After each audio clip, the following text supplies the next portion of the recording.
Once upon a time, there lived a cheerful brother and sister named Zain and Zara.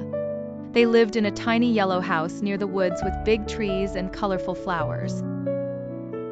One sunny morning, Zara woke up and said, "Zain, let's have a picnic today." Zain clapped his hands. "Yay! Let's invite our animal friends too." They packed a picnic basket with sandwiches, bananas, juice, and cookies. Then they walked to their favorite spot under the big cherry tree and laid down a red and white blanket.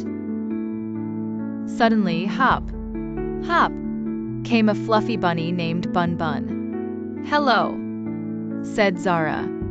"Would you like a carrot cookie?" Bun Bun wiggled his nose happily and munched away.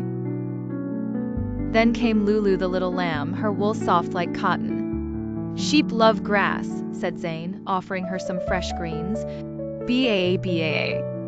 Lulu bleated with joy. Flap, flap. Here came Tico the blue bird, flying down from the tree. "I brought bird seeds," said Zara, and Tycho chirped a lovely song in thanks. Next came Mojo the monkey, swinging from branch to branch. "Oh, oh, ah, ah." He laughed as he grabbed a banana and did a funny dance. Zain and Zara giggled so much, their tummies hurt.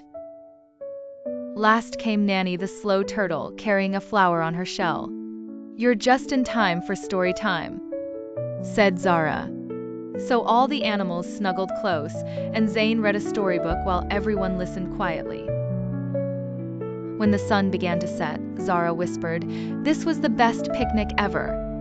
Zain nodded, "Because we shared and played with our friends."